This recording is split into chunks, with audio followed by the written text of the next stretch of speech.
왜 슬퍼하느냐 왜 걱정하느냐 무얼 두려워하느냐 아무 염려 말아라 큰 어려움에도 큰 아픔이 있어도 이젠 아무 걱정하지 마 내가 널 붙들어 주리 내가 너와 항상 함께 하리라 내가 너를 지키리라 실망치 말고 나를 보아라 나는 너의 하나님이라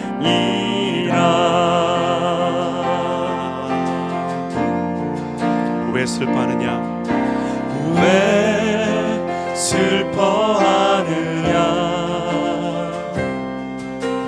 왜 걱정하느냐 무얼 두려워하느냐 아무 염려 말아라 그 어려움에도 큰 아픔이 있어도 이젠 아무 걱정하지 마 내가 널 붙들어 주리 내가 너와 항상 함께 하리라 내가 너를 지키리라 실망치 말고 나를 보아라 나는 너의 하나님이라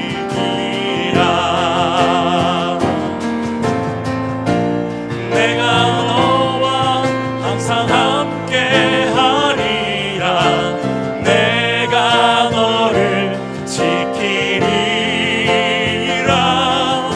실망치 말고 나를 보아라 나는 너의 하나님이라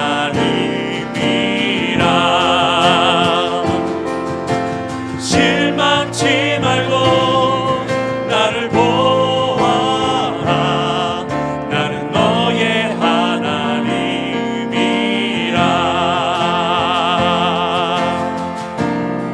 주님을 보게 하소서 나를 붙드소서 내 뜻과 내 생각 내려놓고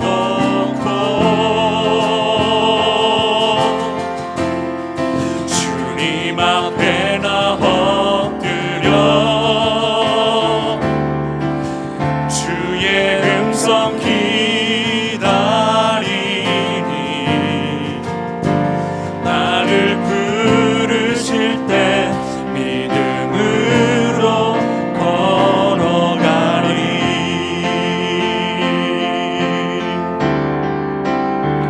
나의 주님께 찬양 드리며 그 크신 사랑 주님께 감사해 어둠 속에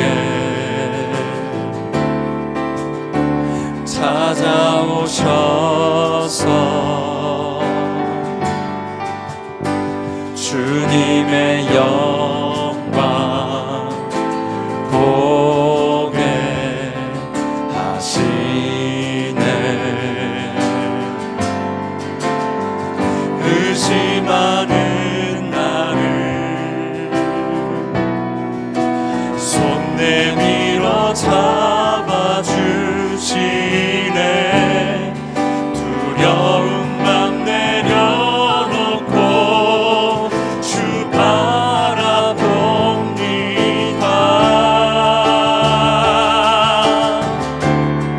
주님을 보게 하소서.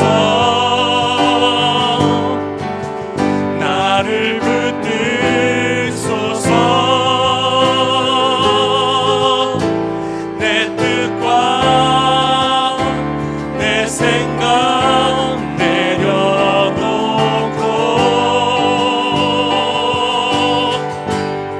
주님 앞에 나 엎드려 주의 음성 기다리니 나를 부르실 때 믿음으로 걸어가리.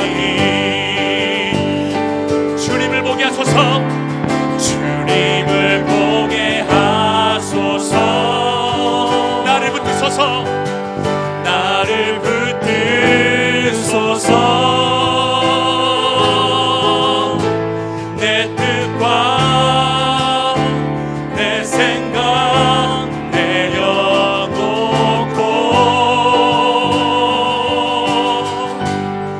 주님 앞에 나 엎드려 주의 음성 기다리니 나를 부르실 때 믿음으로 걸어가리. 예수의 이름은 예수의 이름은 세상의 소망이요. 예수의 이름은 천국의 기쁨일세. 아멘. 우리 시간에 주님을 찬양하며 나아갑시다. 슬픈 마음 있는 사람, 슬픈 마음 있는 사람, 예수 이름 믿으며 영원토록 변함없는 기쁜 마음 얻으리. 예수의 이름은 예수의 이름은 세상의 소망이요. 예수의 이름은 천국의 기쁨일세. 거룩하신 주의 이름 너의 방패 삼으라.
이름을 전국의 기쁨일세.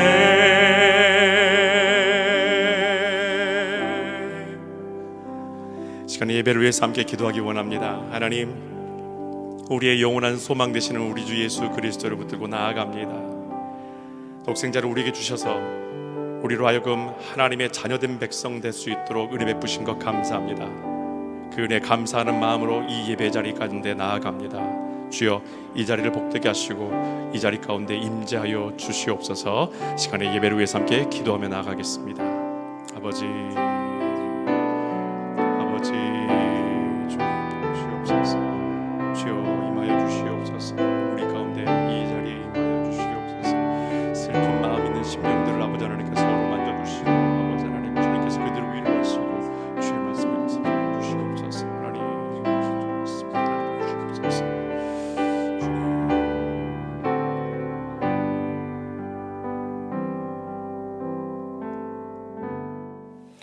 오늘 우리가 나눌 하나님의 말씀은 열왕기하 14장 23절부터 29절에 있는 말씀입니다. 23절부터 29절 제가 봉독하겠습니다.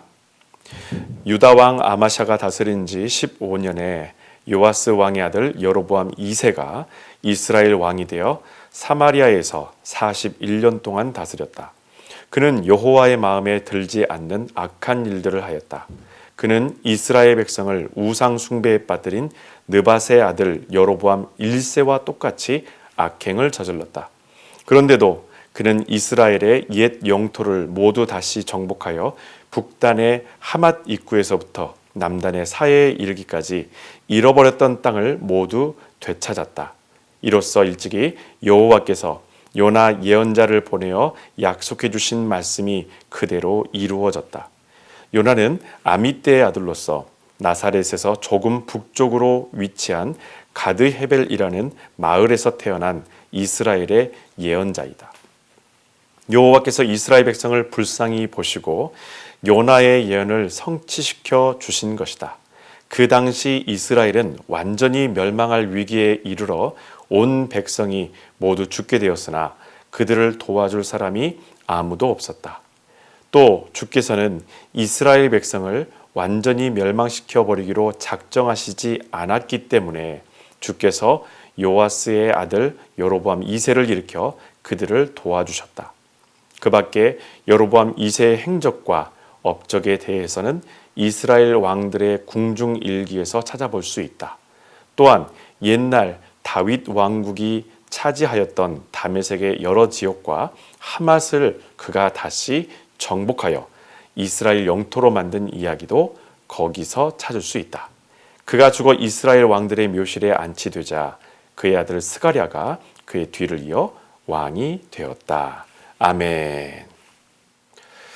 북이스라엘 왕들의 역사적 기록이 담겨져 있는 곳이 열왕기서밖에는 없습니다. 그나마 오늘 우리가 만나게 될 이 여로보암 2세의 기록은 방금 우리가 읽었었던 23절부터 29절이 전부입니다.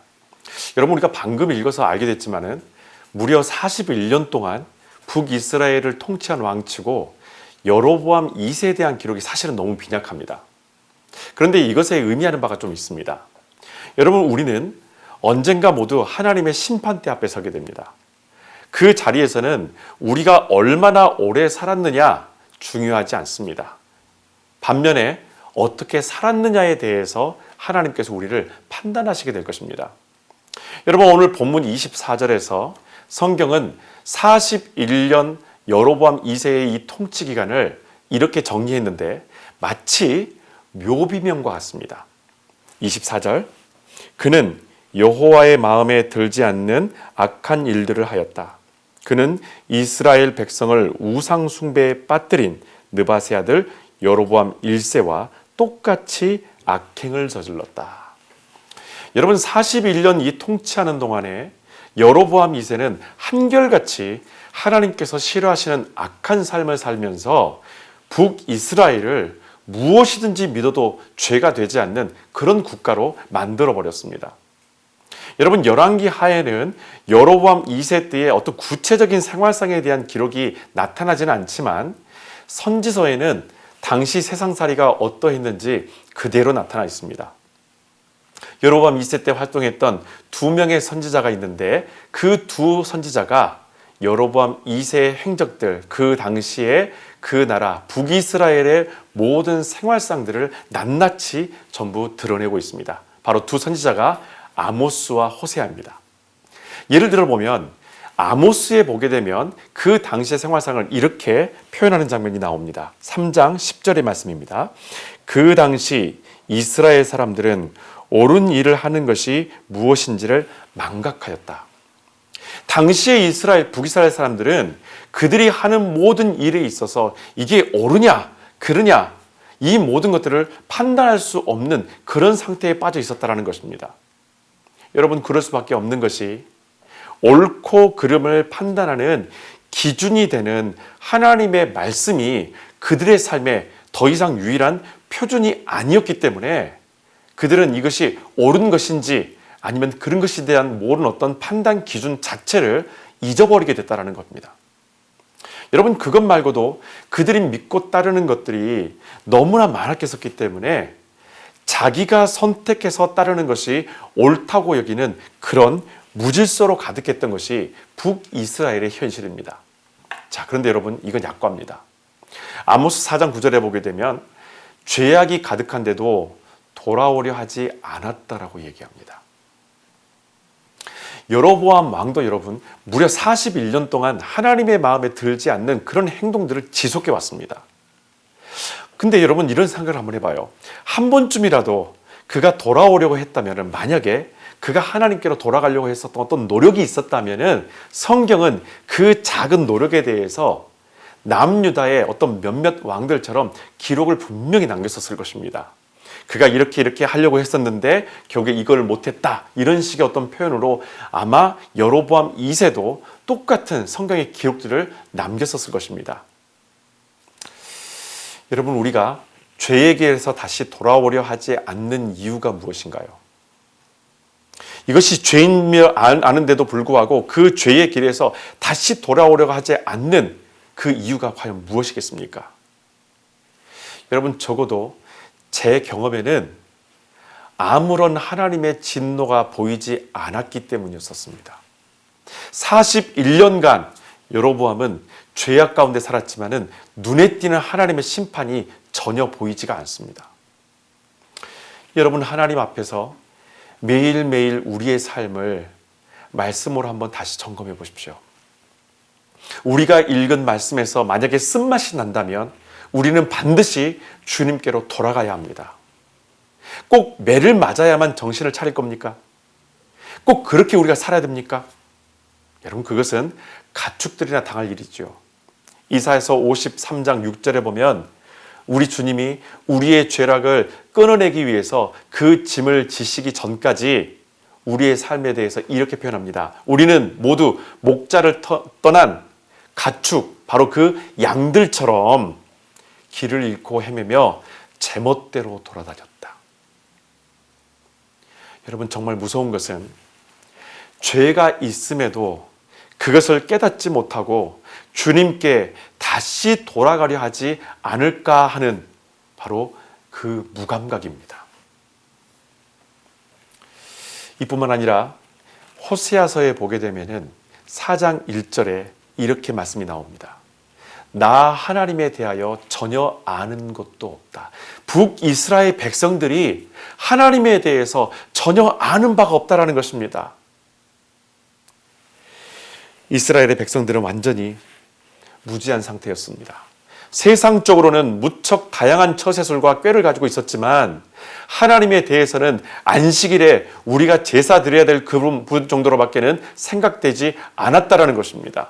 여러분, 죄의 속성은 참 단순해요. 하나님에 대해서 모르면 모를수록 삶은 더 가벼워지고 그분을 알면 알수록 부담을 느끼게 됩니다. 여러분, 그런데 이보다 더 무서운 것은 하나님을 알지 못하면 내가 하는 모든 일이 신앙생활이라고 착각하게 된다는 것입니다.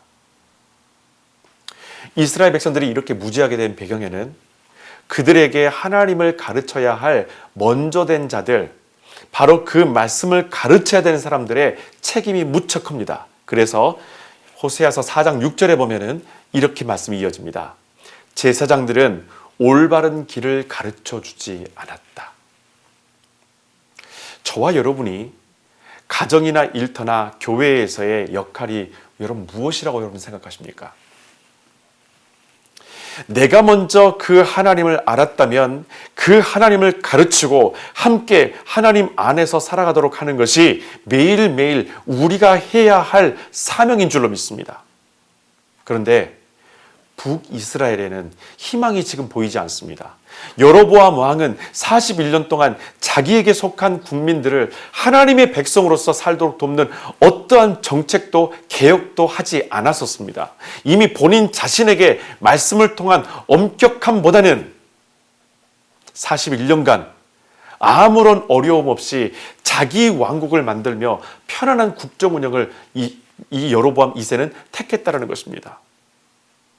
그렇기 때문에 이렇게 살아가는 여로보암 2세에게 하나님께서 하신 일이 사실은 더욱더 이해가 가지 않습니다.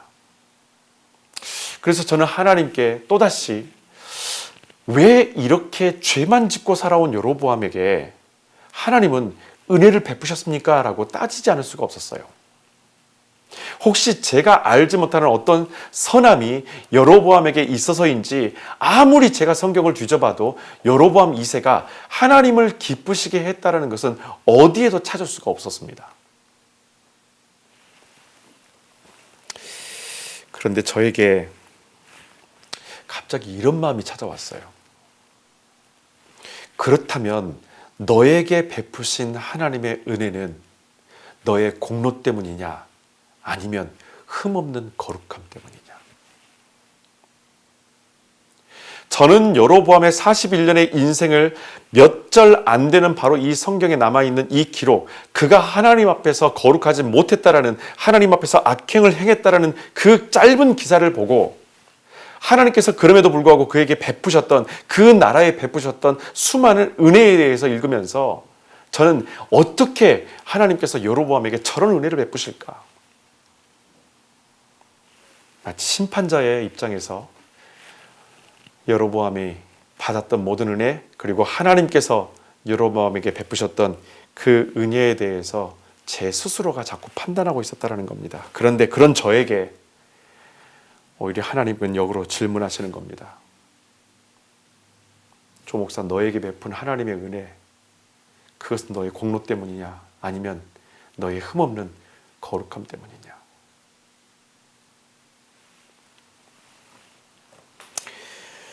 여로보암의 41년 통치 기간만큼 제 인생의 41년을 돌아보니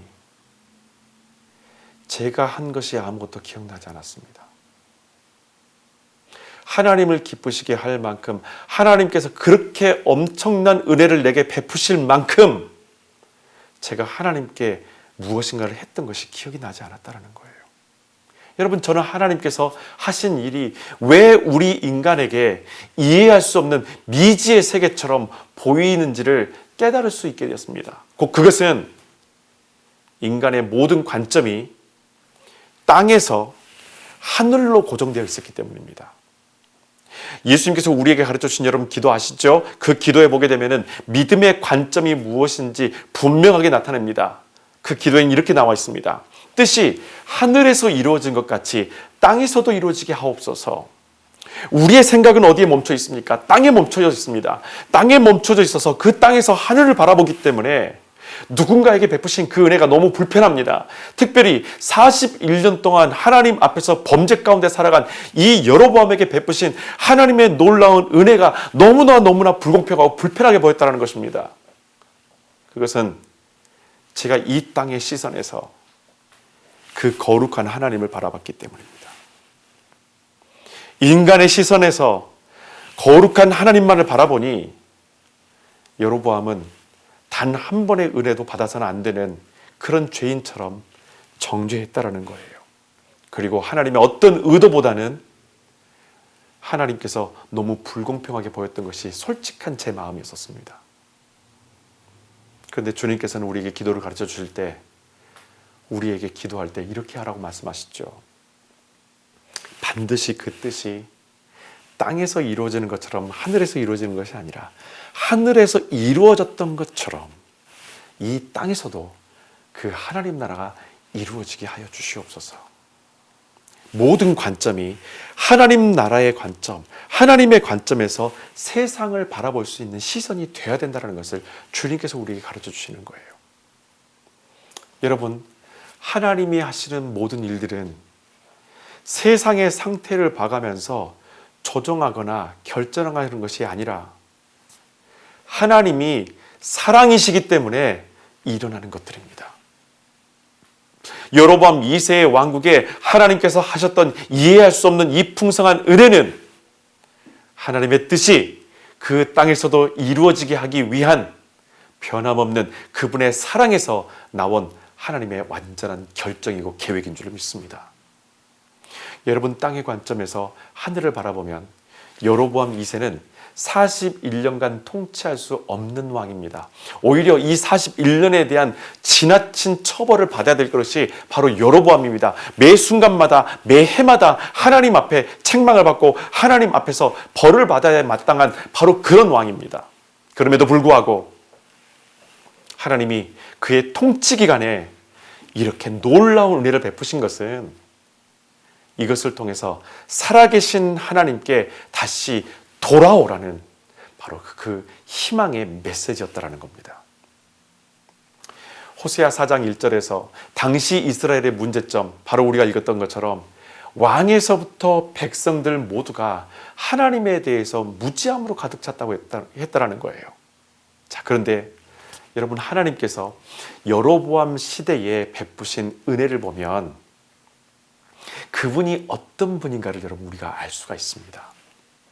이미 하나님은 은혜를 베푸심으로 여로보암과 이스라엘 백성에게 당신을 가르쳐 주신 것입니다. 그렇게 할 수 없는 상황 가운데에서, 그렇게 자격이 안 되는 상황 가운데에서 우리가 이해할 수 없는 방식으로, 우리가 이해할 수 없는 하나님의 너무나 큰 은혜로 말미암아 하나님께서는 당신이 어떤 분인가를 세상 가운데 전부 보여주셨다는 거예요. 하나님이 이 여로보암을 통해서 이스라엘 백성들에게 보여주셨던 당신의 모습은 바로 이것입니다. 하나님은 선한 목자다라는 것을 보여주시는 거예요. 자, 25절 말씀. 여로보암이 이스라엘의 옛 영토를 모두 다시 정복해서 잃어버렸던 땅들을 모두 다 되찾았다라고 얘기합니다. 여러분, 41년 동안 그렇게 하나님 앞에서 악행을 저질렀던 북이스라엘의 초대 왕이었었던 여로보암 1세와 똑같이 하나님 앞에서 범죄했었던 여로보암 2세 이 왕이 이스라엘에 잃어버렸던 모든 영토를 하필이면 그때 다 되찾게 됐다는 거예요. 그런데 이것은 여러분, 여로보암의 능력이 아니었습니다. 여로보암의 능력이 아닌 선지자 요나를 보내셔서 약속하셨던 것을 이루신 것이라고 오늘 성경은 이야기합니다. 여러분, 요나서를 찾아보시게 되면 이런 내용이 안 나옵니다. 북이스라엘을 여로보암 2세 때 이스라엘이 잃었던 영토들을 다 되찾는다는 얘기는요, 요나서에 나타나지 않습니다. 여기서 말하고 있는 25절에서 바로 그 내용 가운데 말하고 있는 요나 선지자에 대한 이야기는 그 당시에 이 요나가 니느웨뿐만 아니라 북이스라엘에게도 하나님께서 베푸신, 하나님께서 전달하라고 하신 그 메시지를 전달했기 때문에 오늘 25절에 이 요나가 사역했었던, 요나가 선포했었던 그 말씀들이 바로 이스라엘의 바로 여로보암 2세 때 이루어졌다는 것을 분명하게 얘기해 주는 것입니다. 여로보암은 여러분, 요나를 통해서 무엇을 들었었습니까?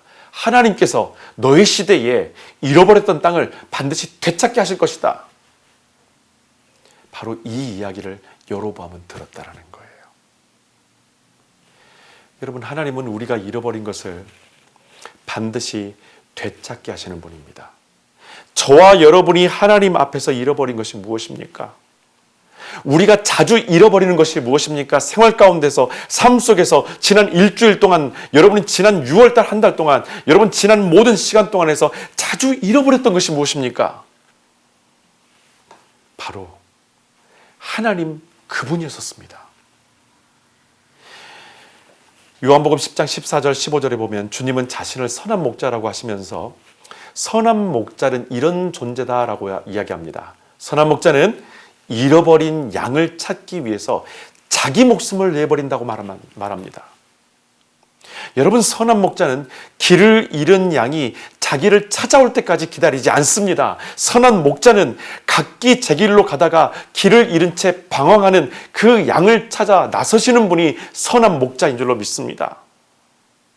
어디까지 와버렸는지, 죄악의 길 때문에 내가 어디에 지금 서 있는지 그것조차도 망각해버린 잃어버린 양들을 향해서 주인은 그 잃어버린 양을 찾기 위해 그가 서 있는 곳에, 그가 멈춰 있는 곳에, 그가 방황하고 있는 곳에, 그가 지금 믿음 안에 살지 않고 믿음을 완전히 벗어나서, 하나님을 완전히 벗어나서 살고 있는 그 삶의 길에 찾아가셔서 그들을 발견하시고 그들에게 하나님이 어떤 분이신가, 하나님이 왜 선한 목자신가를 그들에게 반드시 알게 하신다는 것입니다.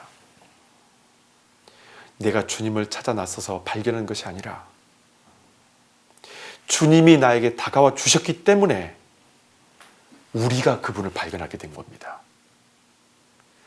여러분, 우리가 하나님을 잃어버리지만 않는다면 우리는 상실감을 뛰어넘는 감사와 기쁨과 평강으로 살아가게 될 것입니다.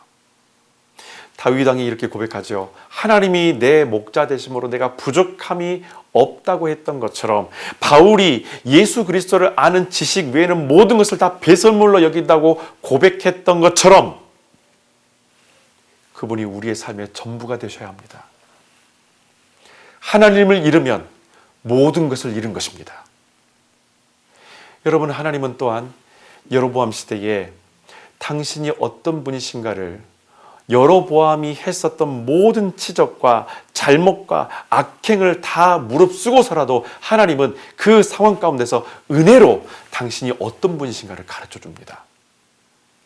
어떠한 처벌보다, 그리고 그 안에 있었던 어떠한 하나님의 진노보다도 오히려 하나님은 은혜를 통해서 당신이 사랑이시라는 걸 보여줍니다. 두 번째, 하나님께서 여로보암 시대에 이스라엘에게 보이셨던 하나님은 바로 이런 하나님입니다. 하나님은 나의 도움이 되시는 분이시다라는 겁니다. 여러분, 26절에서 당시 이스라엘 백성들이 처한 상황에 대해서, 그 위기에 대해서 이렇게 이야기합니다. 그 당시 이스라엘은 완전히 멸망할 위기에 이르러 온 백성이 모두 죽게 되었으나 그들을 도와줄 사람이 아무도 없었다. 여로보암 2세가 세상을 떠난 후에 불과 30년 뒤에 북이스라엘은 아수르에게 멸망당하게 됩니다. 눈앞에 위기가 닥쳐왔음에도 불구하고 사실은 그 위기에 대해서, 그 멸망의 위기에 대해서 이스라엘은 여전히 무감각합니다.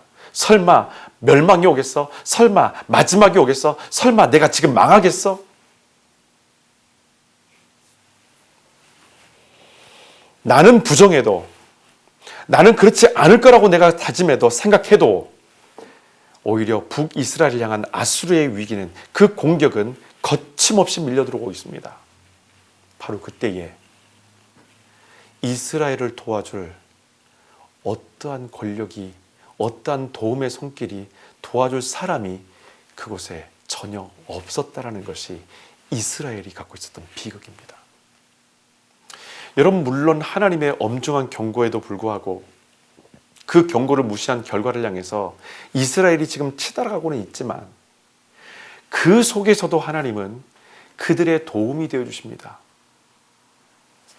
이것은 이스라엘이 사람을 의지하지 않고 하나님만을 붙들 수 있도록 하나님께서 자기 백성 이스라엘을 자기 장신에게 묶어 주신 것입니다. 여러분, 그래서 시편 120편 1절 2절에 보게 되면 내가 눈을 들어 산을 보리니 나의 도움이 어디서 올까?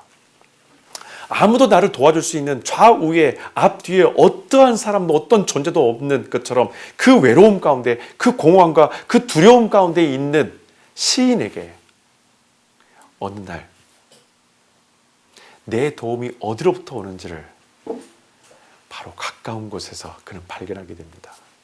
나의 도움이 천지를 지으신 여호와에게서부터 온다.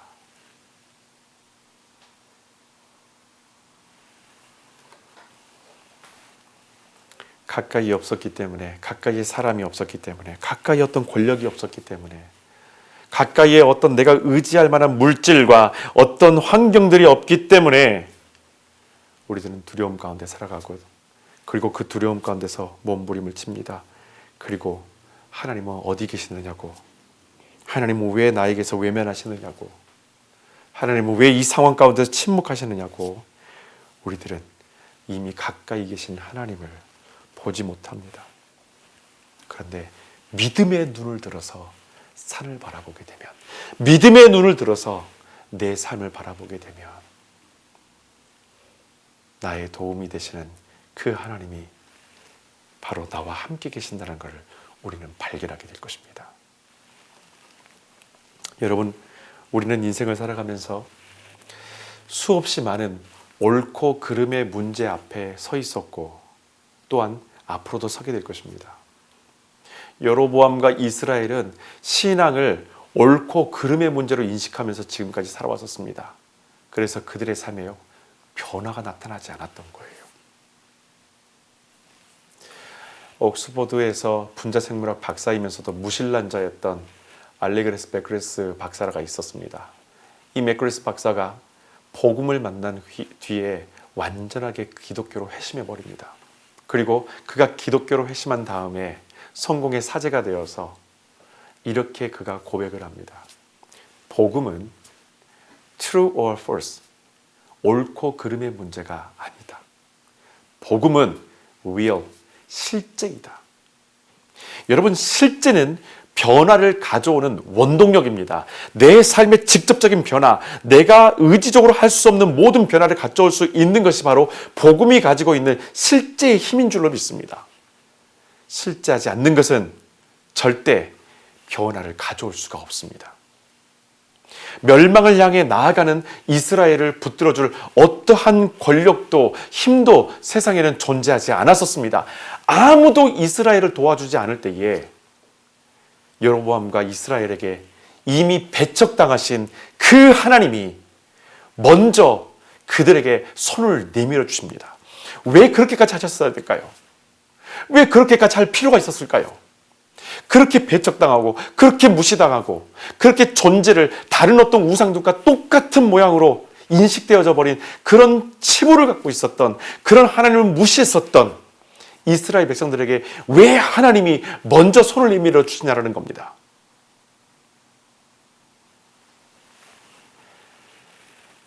그것은 이스라엘은 내 백성이고 나는 너의 하나님이라는 하나님 그분이 하셨던 바로 그 약속 때문인 줄로 믿습니다. 하나님은 자기 백성을 구원하기 위해서 당신의 구겨진 자존심도 신경 쓰지 않으십니다.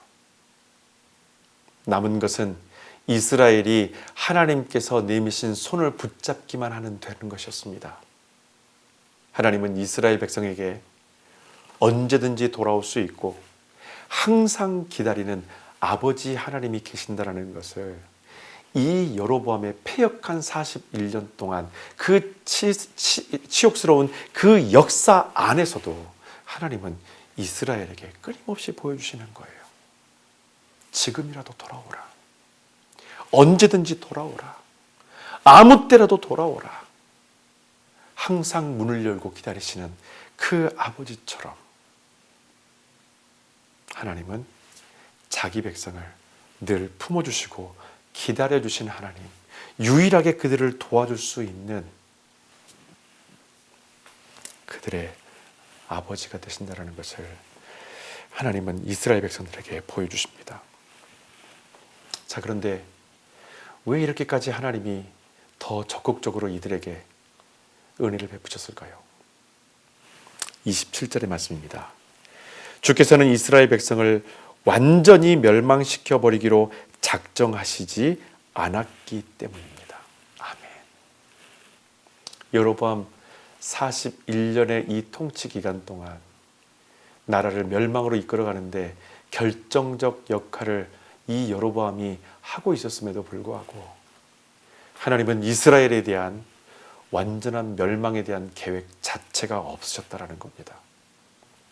하나님은 그 어떤 사람에게도 멸망의 계획이 없으십니다. 그분의 뜻은 누구든지 예수를 믿음으로 구원을 얻는 것이 아버지 하나님의 뜻인 줄로 믿습니다. 여호와 하나님의 손을 붙잡고 그분에게로 돌아가고 그분과 함께 살면서 그들의 나머지 모든 인생을 전적으로 아버지 하나님께 내어드리는, 그리고 그분의 삶을 통하여서 영원한 하나님 나라의 삶을 지속해서 살아갈 수 있는 그의 백성이 되기를 원하는 것이 바로 하나님께서 자기 백성, 저와 여러분을 향해 지금 원하시는 그분의 계획이고 바로 그분의 뜻인 줄로 믿습니다. 여러분, 하나님을 우상으로 만들지 마십시오. 하나님을요, 얼마든지 우리가 우상으로 만들 수도 있습니다. 이렇게 하면 하나님께서 벌 주시고 저렇게 하면 복을 내려주시는 그런 우상으로 얼마든지 우리 인간들이 다 만들 수 있다라는 거예요. 우리가 하나님을 만약에 알지 못하면 그 하나님을 얼마든지 우리의 생각과 사상으로 우상화시킬 수가 있습니다. 북이스라엘에 만연했었던 수많은 그 우상들처럼 인도의 3억 6천 개가 넘는 수많은 우상단지 안에 하나인 것처럼 우리가 생각하고 우리가 규정해버린 그 하나님을 얼마든지 우리는 우상으로 만들 수 있다는 것입니다. 어떤 우상도 사람이 만든 어떤 신에게서도 발견할 수 없는 그분의 거룩함이 바로 우리에게 은혜를 베푸신 여호와 하나님만이 유일한 신이며 여호와께서만이 창조주시라는 것을, 우리의 아버지 되신다는 것을 우리에게 분명하게 증거하는 것입니다. 만약에 우리가 하나님 앞에 담겨진, 그 안에 담겨진 그분의 다양한 사력을 여러분 우리가 알게 되면 우리의 삶은 예수 그리스도라는 빛의 자녀로 세상을 살아갈 수 있게 될 것입니다. 1666년에 아이작 뉴턴이 캠브리지에 있는 트리니티 칼리지 자기 방에서 이 작은 프리즘을 통해서 하얀 광선이 들어갔는데 7가지 색깔로 분리되는 것을 발견하게 돼요. 여러분, 우리 눈으로 보기에는 특별한 색깔이 없었지만은 이미 그 가시광선, 그 빛에는 7가지 색깔이 포함되어 있었다는 것입니다. 여러분, 하나님의 말씀, 즉 복음에는 하나님의 마음이 여러 가지 색깔로 구성되어 있습니다. 그렇게 다양한 색깔이 우리의 눈에 있는 바로 예수 그리스도라는 한 가지 빛으로 보여지게 된다는 것입니다. 하나님께서 우리에게 베푸신 그 은혜, 여로보암 시대에 이스라엘에 베푸셨던 하나님의 이해할 수 없는 그 은혜, 왜 하필이면 하나님이 그 시대에 이 많은 영토, 잃어버렸던 영토들을 왜 하필이면 여로보암 2세 시대에 다 회복하게 하셨을까? 불과 멸망이 30년 앞으로 다가온 그 북이스라엘에게 왜 하나님께서는 어차피 다 잃어버릴 건데 바로 그 여로보암 시대에 그 여로보암 왕에게, 그 이스라엘 백성들에게 이 엄청난 은혜를 하나님께서 베푸셨을까? 그것은 하나님이 사랑이시기 때문입니다. 하나님이 사랑이시기 때문에 하나님은 우리를 향한 어떠한 멸망의 계획이 없습니다. 우리가 어떠한 죄를 지어도 하나님은 우리를 향한 멸망의 계획이 아니라 우리를 구원하기 위한 하나님의 계획만이 가득합니다. 그리고 그 하나님은 지금 저와 여러분 가까이에서 당신의 손을 붙잡으라고 우리에게 말씀하십니다. 더 이상 멀리 떠나지 말라고, 더 이상 멀어지지 말라고, 더 이상 그 하나님을 잊어버리지 말라고, 더 이상 이 하나님을 우상으로 만들지 말고 나의 생각과 나의 사상과 나의 세계관으로 그 그 하나님이 어떤 분인가를 규정하지 말고 우리에게 베푸신 이 말씀을 통해서 그 하나님이 은혜요, 그 하나님이 사랑이시고 그 하나님이 우리의 영원한 소망 되신다는 것을, 그리고 그분께서 보내신 예수 그리스도 7가지 빛깔, 그 유일한 세상의 빛이 되시는, 세상의 유일한 등대가 되시는 예수 그리스도를 만남으로 말미암아 우리가 빛의 자녀로서 살아가기를 하나님께서는 원하시고 계십니다. 저와 여러분의 지난날의 삶 속에서 하나님의 은혜를 받을 수 있는 이 엄청난 은혜, 내가 했던, 내가 섬겼던, 내가 순종했던 그 어떤 것보다 너무나 상상할 수 없는 너무나 큰 은혜를 우리에게 베푸셨던 것은 우리의 공로가 아닙니다. 그것은 하나님 당신께서 어떤 분인가를 우리에게 그 은혜의 통로를 통해서 보여주신 것입니다. 하나님께서 여로보암의 죄악과 이스라엘의 참혹한 생활상을 보시면서도 그들에게 은혜를 베푸신 것은 하나님의 스펙트럼이 그만큼 넓고 깊다는 것을 의미합니다. 멸망이 가까운 시점에서도 끝내 그 사랑을 포기하지 않으신 하나님을 오늘 우리가 믿고 따라갈 것입니다. 그렇게 우리 가운데 오신 예수 그리스도의 복음 안에서 날로 새로워지는 하나님 나라 백성 되며, 또한 하나님께서 베푸신 그 은혜 앞에 받을 수 없는 그 상황 가운데서도 베푸신 그 은혜를 통하여서 하나님의 살아계심을 경험함을 통하여서 우리는 하나님 앞에 회개하고 다시 돌아가야 할 것입니다. 그때 하나님께서는 주홍 같은 우리의 죄, 흰 눈처럼 맑게 씻으실 줄로 믿습니다. 오직 예수 그리스도의 은혜를 통하여. 그런 하나님의 백성 되시기를 주님의 이름으로 부탁드립니다. 시간에 주신 말씀 붙들고 함께 기도하기 원합니다.